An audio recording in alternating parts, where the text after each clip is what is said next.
My name's Nick, and I'm going to be taking you through this brief introduction to being a mentor at Sheffield Hallam.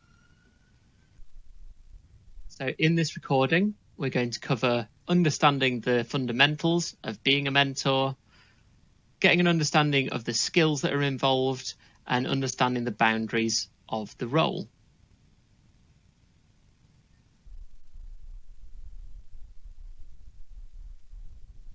So just to offer a short definition of what we think mentoring is, kind of at its core, is that mentoring is a one-to-one, non-judgmental relationship in which a mentor voluntarily gives time to support and encourage another. And this really draws out a few of the really important themes about mentoring, that it is non-judgmental and that we're really there to encourage others, as sort of two of the main really key themes of mentoring.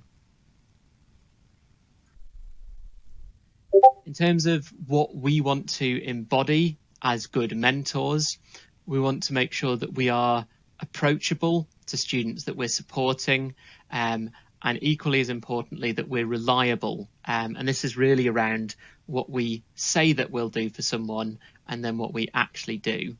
So if you're not available, it's absolutely fine to say to someone, I'm really busy this day, this week, etc.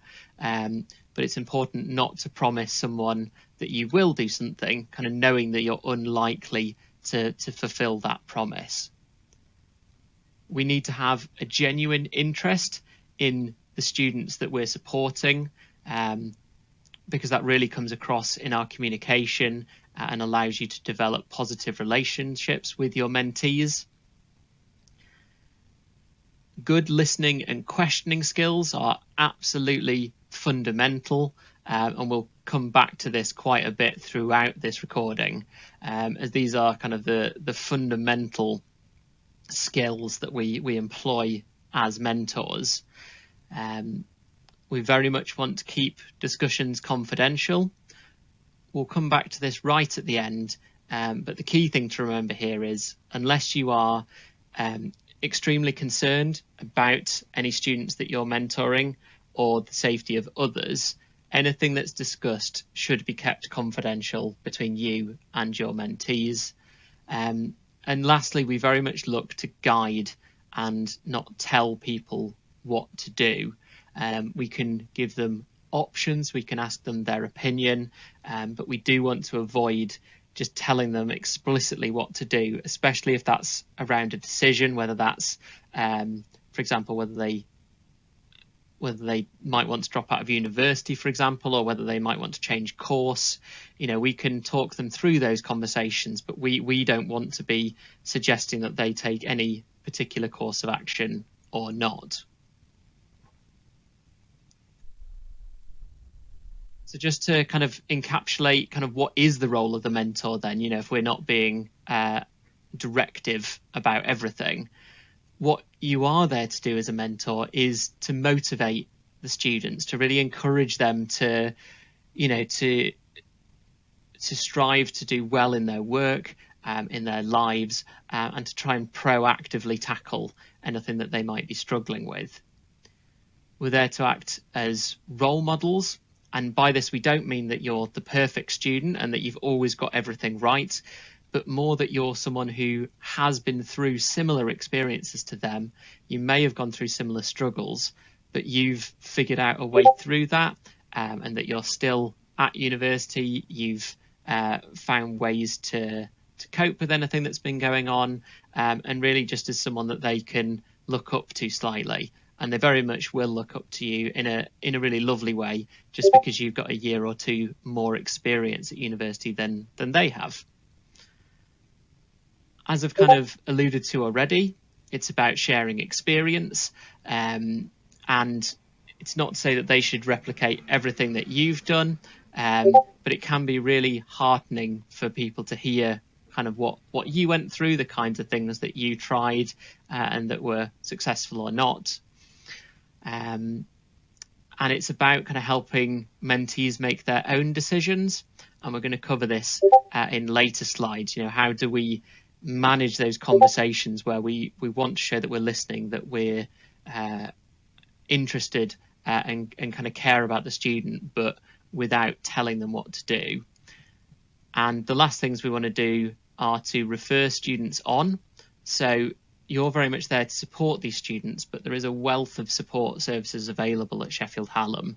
So you by no means should feel responsible for the students. Often one of the really good things you can do is let them know about other support services that are available at the university and encourage them to engage with those services. Hopefully things that you'd already guess are the things that mentors aren't. So as a mentor, you're very much not a lecturer or a study support tutor. You can talk to your mentees, about how you approach study, whether that's kind of where you study or how you study, perhaps which websites or books that you found helpful, or even how to manage their time. But you're certainly not there to help them write their work, to proofread their work, anything like that. You're not there to be a counsellor. So although you are there to lend a listening ear and kind of that pastoral support, you are not a trained counsellor, and we're very much not expecting you to take on that role. And this is very much kind of links into the referring. So if you ever feel that when you're speaking to a mentee, and they feel you feel that they are kind of struggling more so than just feeling a little bit stressed or a bit homesick or sort of anything beyond perhaps what you would consider normal stress, you may well want to consider recommending that they seek help through the Student Wellbeing Service. Hopefully a really obvious one, you're absolutely not a money lender. You should never lend your mentees money. You're not there to do things for your mentee.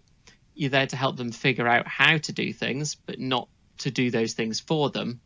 And just as a bit of reassurance, you're not there to be someone who knows all the answers.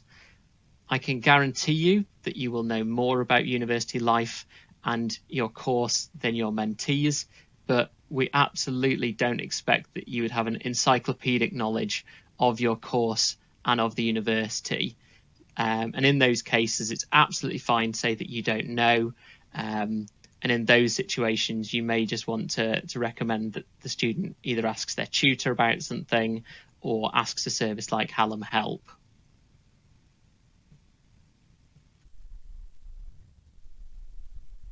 So in terms of the benefits to yourself, we always think this is important to stress, because most commonly when we ask students, why did you want to be a mentor?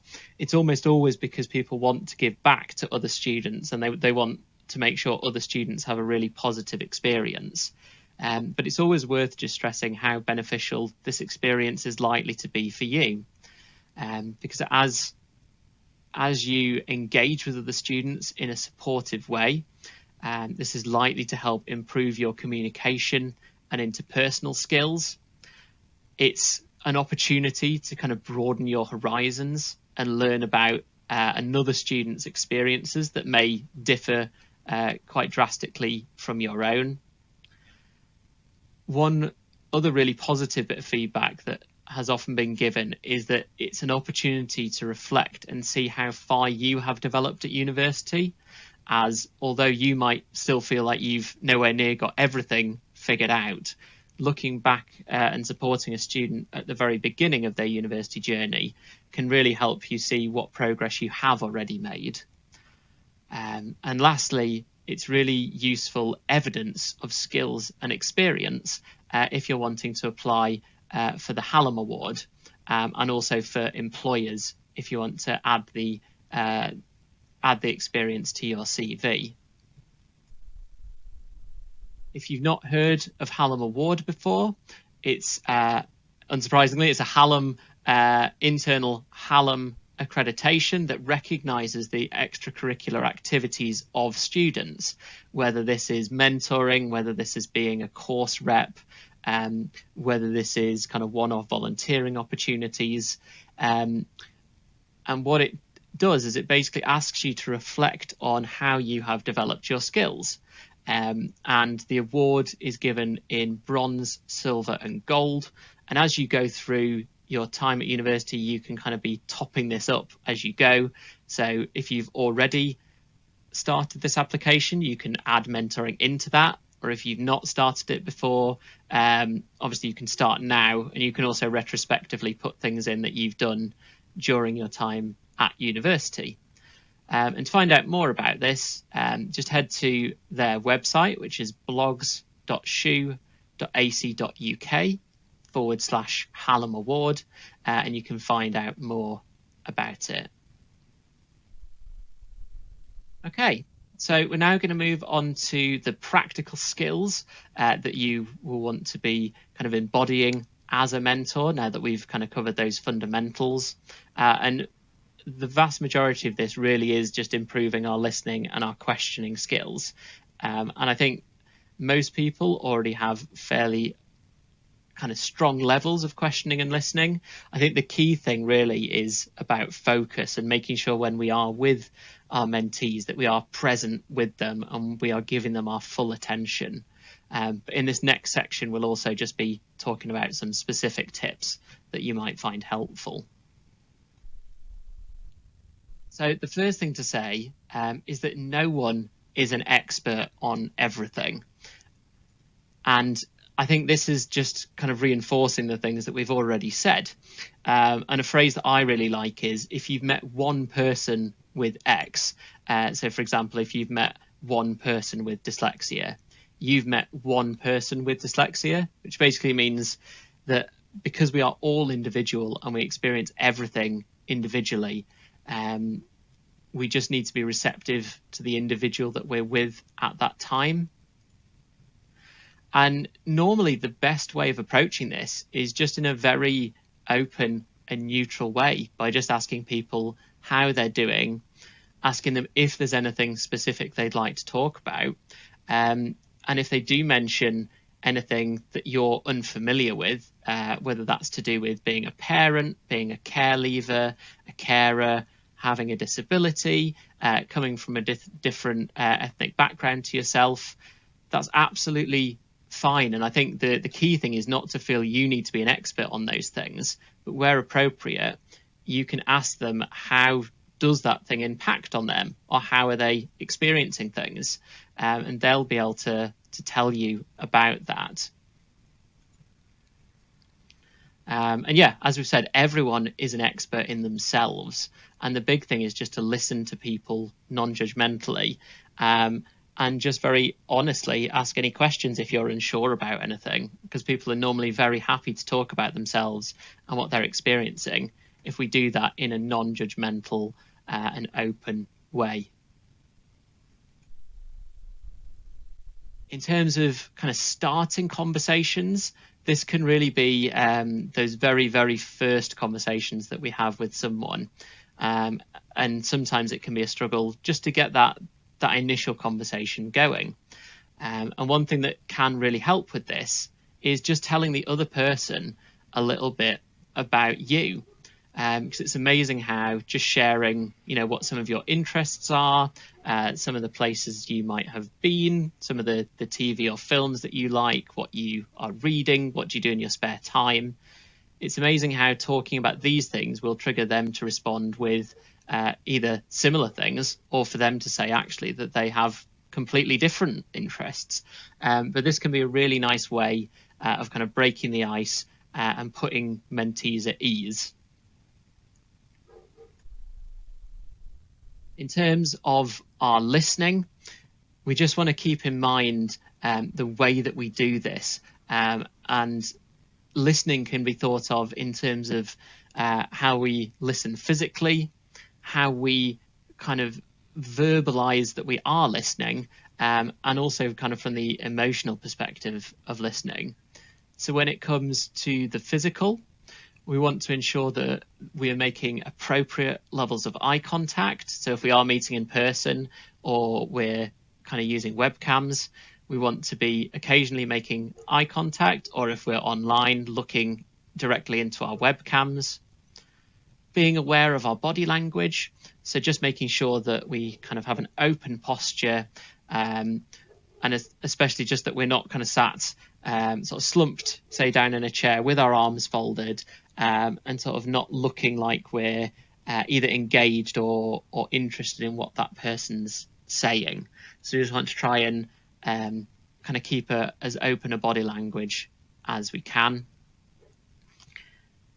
A really difficult one for a lot of mentors is not interrupting the other person and allowing for short silences and pauses, because often within a friendship or family, people that we know very well, we will naturally overlap each other and not interrupt the other person, but will come in very quickly off the back of what they've said.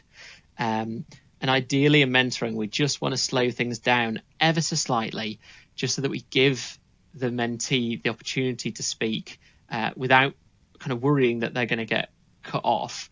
And also just taking a second or two to consider what our response to what they've said is going to be before answering. And as I've kind of alluded to before, it's the biggest thing is just about being present, is trying to minimize distractions, not allowing yourself to be checking your phone or being distracted by things around you, and just focusing on your mentee in the time that you're with them. In terms of kind of the responsive and verbal side of listening, there's a few things that we can do just to make sure that we are letting the other person know that we're engaged. So this includes things like summarizing or reflecting back to the other person to show that we have understood. So summarizing would be, taking something that they've spoken about at length and trying to summarize back to them what the kind of the key points were about that. And then they can confirm, yes, that's exactly what I was saying, or no, you've not quite understood that, and rephrasing that. And the other thing we can do is called reflecting, which is basically using the same language that they've used. So if someone says that they're feeling stressed or tired or homesick, us just saying, it does sound like you are having a difficult time, and you are feeling stressed or homesick or what have you. And this has the effect of making people feel heard and that we are listening. It's important to ask follow-up questions based on someone's responses.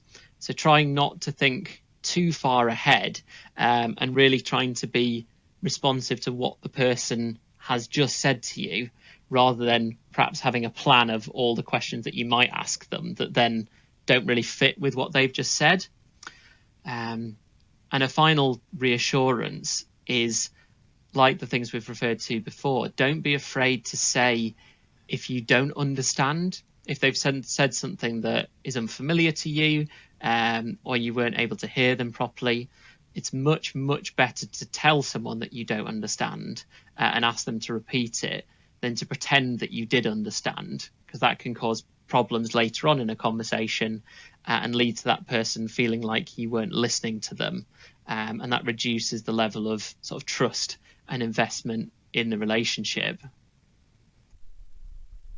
The final part of listening is just around that emotional side of creating a safe space for that person, and making sure that they know that they can express their concerns to you, and that that's confidential, that you acknowledge their feelings as genuine. We acknowledge however someone's feeling. A really tricky one is not always feeling like we have to give advice or solutions. A lot of the time, it might be sharing a practical solution about how they can get on top of things at university, like suggesting they speak, say, to their academic advisor, or that they access resources in the library, or anything like that. But if it's not a situation that has a straightforward or practical solution, it's perfectly fine just to say to that person, wow, that sounds like you're having a really difficult time, and I'm really sorry to hear that. Just giving the person the space to express those feelings and to have them validated by someone listening can often be all that person needs. So again, not feeling like you have to always solve things for mentees. And And lastly, just accepting that you may have differences of opinion to how your mentee sees the world. And it's important just to try and avoid judgment and just kind of listening to what they've got to say and accepting that as the way that they see the world and that the way they perceive things. And just as a good rule of thumb, we always want to try and ensure that the mentee is doing most of the talking, as it's supposed to be a safe space for them to express how they're doing, how they're feeling. And we also want to try and prompt them to be making their own decisions. And this kind of very much leads on to the next bit that we're going to talk about around how do we use questioning to best effect. So one thing just before we get onto questioning is a really helpful little video around empathy. And this sort of covers off a lot of what we've just spoken about around listening. And you may want to watch the short video that you should have a link to.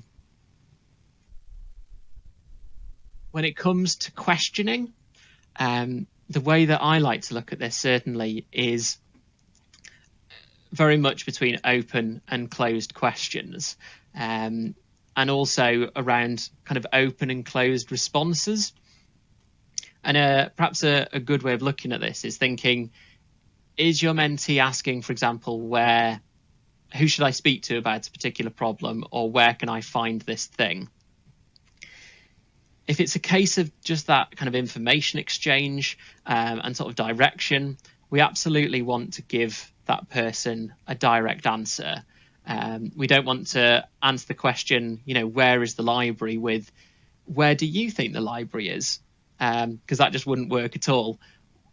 But in instances where someone's trying to figure something out that's a bit more detailed, like why they're struggling to get started with work, that they're trying to make a decision, etc., this is when we actually want to use our open questions to try and unpick the sort of the situation that they're in.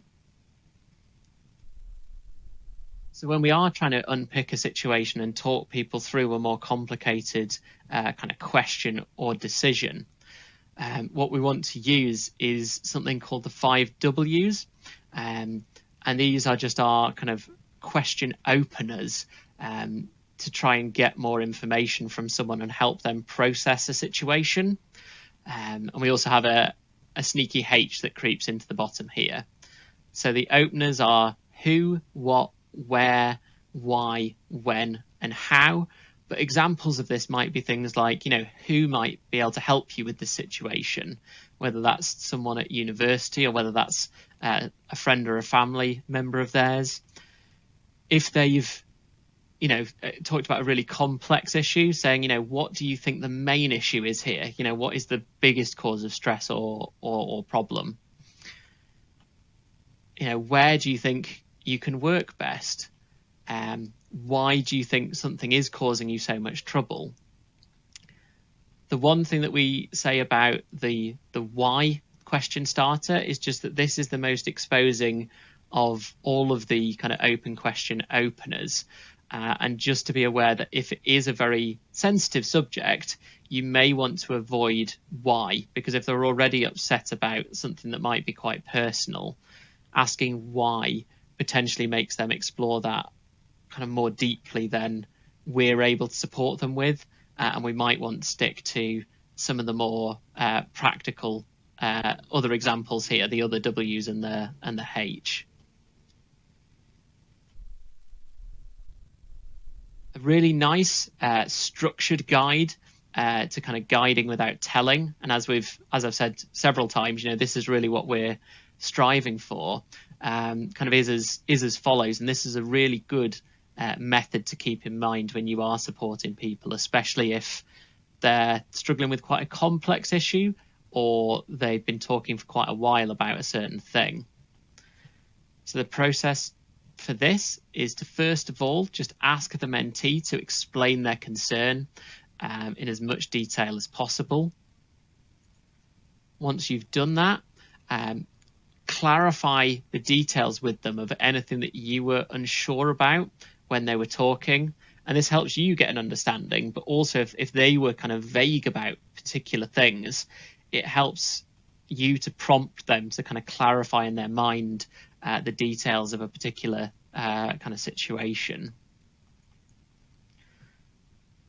The next thing is to prompt them about what solutions or actions that they can think of to help kind of address their concerns. You know, what options have you got available to you? What are the things that you could do? And finally, ask them what they think they should go away and do based on the solutions and actions that they have suggested. Throughout this entire process, we've only prompted them. We've not put any ideas in play here. We've not suggested that they do one thing over another. All we've done is give them the space and the prompt to kind of break down their problem. And this can be a really powerful way of kind of talking someone through a situation. One thing that can really help off the back of this is using something like a task planner. You don't need to use anything at all as formal as this, but what you can either do with your mentee or suggest that they go away and do is think about what it is they're trying to achieve overall, and if there's a specific deadline, and then just to really break that task down into manageable kind of chunks, and set deadlines for each of those tasks. And in doing that, you can often help people take what feels like a really hard problem to overcome, and break it down into chunks that they can effectively go away and do. And again, this is not us telling them, this is us asking them, you know, so this is the big thing that you've got to do. What, you know, if it was an essay, for example, do you need to go away and understand the assignment brief? Do you need to go away and find journal articles or books that can help you with this? Do you need to write out a plan? You know, do you need to do a first draft, etc., and help them really break down a large activity into smaller chunks.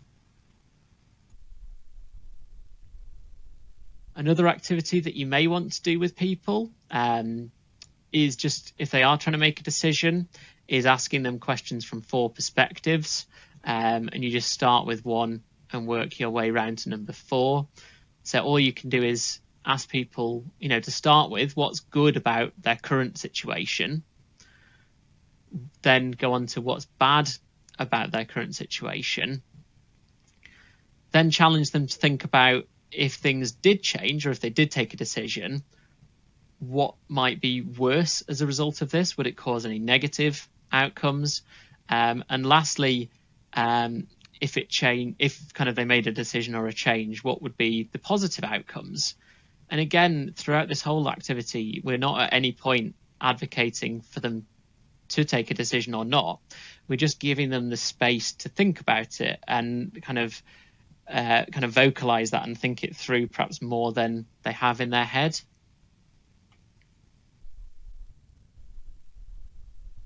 So that brings us to the end of our listening and questioning section. I think the key thing here really is just to be present and use the skills that you've already got, but the added kind of techniques and reminders in there hopefully will just give you an additional boost and some additional skills to think about. So lastly, we're just going to look at understanding the boundaries of a mentoring relationship and making sure that you stay safe and comfortable in your role. So some really fundamental boundaries in the role are to never ever leave another student with a copy of your work. So often we wouldn't recommend sharing actual examples of work at all, but if you ever did decide to do this, never leave them with a copy, and also never share it on screen, because in person, if you bring something on your screen or you show a paper copy, you can see what the other person is doing, whereas if you share it online, there's no way for you to know whether they've screenshotted that or copied that in any way. You need to keep the power as balanced as possible in the relationship, and as we said right at the start, one of the biggest issues with this would be around lending money, as this causes a major imbalance, and just fundamentally this isn't your role. This rarely comes up, but it is just worth stating. What you can do is, if money was ever mentioned within a mentoring relationship, is to suggest that the person goes to speak to the student finance team at Sheffield Hallam, because they can talk about grants and bursaries and also about how to manage your money. And lastly, really just setting reasonable kind of boundaries on your time and on your commitment, as this needs to work around your own commitments in your life, but also we don't want to create an over-dependence with mentees. So it's just thinking about how often you might communicate or meet with them. And often we'd say, perhaps at the start of a mentoring relationship, meeting a maximum of maybe once a week, and over time reducing that down to maybe once a fortnight, once every 3 weeks, etc., and not communicating perhaps more than once or twice within a week. But this is really for you to set up and to be very straightforward about, and also that works for you. No two mentoring relationships are exactly the same, so please don't feel like you need to do exactly the same as others. Just set those boundaries in a way that are suitable for you. Just following on from that, just thinking about how often are you prepared to meet, which we've covered. Where you're comfortable meeting, so this might be in a virtual or a physical space, and we'd always advocate, especially in person, to meet ideally on the university campus, either by booking a space or by meeting in one of the cafes. And if you do ever meet off campus, just making sure that's in a public place, to keep both you and the mentee safe. Also, just having a little think about what contact details you're happy to share. So you will at least have to share your email addresses with each other, your university email addresses, so that you can contact each other. But anything beyond this is totally up to you, whether you want to give them any social media information or your mobile number. But if you do these additional things, just make it very clear what times of day you're happy being contacted. And if, for example, you gave someone your mobile number, that perhaps that's just for text or WhatsApp, for example, rather than them calling you. And kind of the golden rule with mentoring is to never do anything that you feel uncomfortable with. If you feel uncomfortable with something, you always have the right to say, no, I don't want to do that, and ideally suggest something that works better for you. In terms of kind of email and other kind of electronic kind of communication, the really crucial thing is just to make sure that when we are doing that, we're really clear, and we avoid any confusion. So in terms of this, we kind of ideally want to use kind of university emails wherever possible. We want to basically make sure what we're writing is exactly what we mean. And often with friends and family, we might, use a lot of exclamation marks or not use correct punctuation, or add lots of different emojis, for example. Whereas with our mentees, we just want to be a little bit more formal, and just make sure that we're writing kind of in full sentences using correct punctuation. And I think the most important thing is just to quickly reread messages that you've written before sending them, and just making sure that what you've written is kind of what you meant to say. Really good practice for mentors is to try and respond promptly to messages, even if it's just to acknowledge them. So this would be, for example, if someone messaged you sort of on a Friday afternoon and you knew you weren't going to be able to get back to them until Monday, there's no problem with that at all. But what can be really handy is to say, is just to send a really quick message back saying, hi, I've seen your message. I won't be able to get back to this properly until Monday, but I will message you then. And in this way, the student knows that you've seen the message and you've managed their expectation about when you'll get back to them.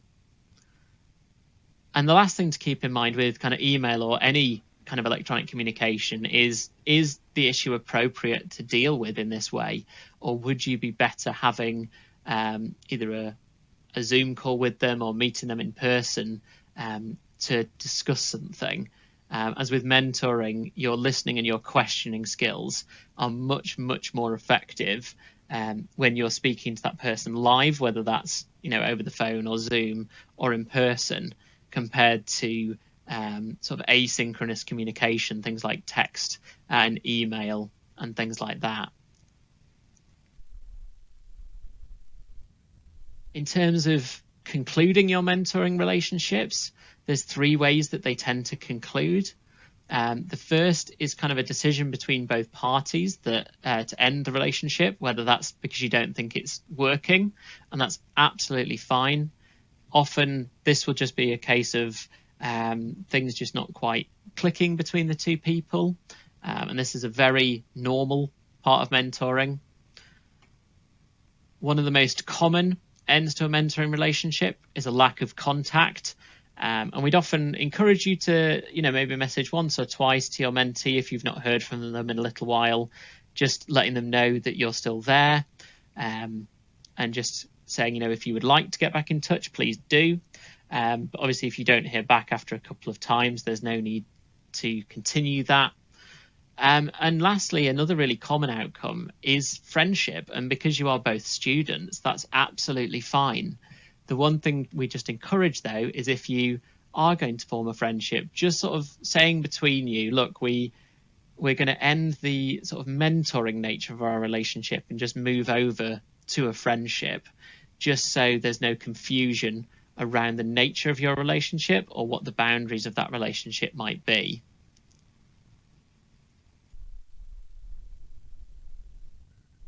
We've mentioned this earlier, but it's always just worth repeating in any one-to-one relationship that has a professional aspect, as you're very much kind of a friend to these to your mentees, but what we'd often call a professional friend. So there are slightly different rules, especially around confidentiality. So unless the other person gives you permission to share things that you've talked about, you should never openly share the details of discussions, especially with friends or fellow students. If you are concerned about that student, what we'd recommend that you do is try to discuss that with your local mentoring coordinator, and try and talk through with them first what, if any, action should be taken. And extremely unlikely, but worth saying, is that if there is ever a time where you are immediately concerned about the safety of your mentee, or the safety of others, that is the only time when you should break confidentiality. And if you felt that they might harm themselves or they might harm others, confidentiality no longer applies at this point, and you have full permission to contact whoever you need in this situation, whether that's the university or emergency services, etc., to make sure that that person and others are kept safe. And as I say, this is an extremely rare circumstance, but it's just important for you to know that you have full permission to act in these situations. And it's your job just to report that concern. And once that's been reported, it's no longer your responsibility. In terms of signposting, we mentioned this towards the start, kind of signposting and referring. So you are one excellent point of support within the university, but there are lots and lots of other support services available. And if you go on to My Hallam, there's lots and lots of different support services there. But one particularly good page that you can refer people onto is the shu.ac.uk/current-students/student-support. So this page is this student support page for current students, and this details a lot of the support services available to students. It may be, if you're meeting in person and you're aware of where a particular support service is located, you may choose to take that student to where that service is located, or you can just kind of encourage them to go along themselves. So that's the end of our short briefing. I hope that you found that informative and you've got a better sense of what it is to be a mentor, some of the skills that are involved, and also the boundaries. Always remember to never do anything that you feel uncomfortable with. And if you have any questions, we would always encourage you to go back to the person who's organised your local mentoring scheme for clarity and for further detail. Thank you very much for listening. Goodbye.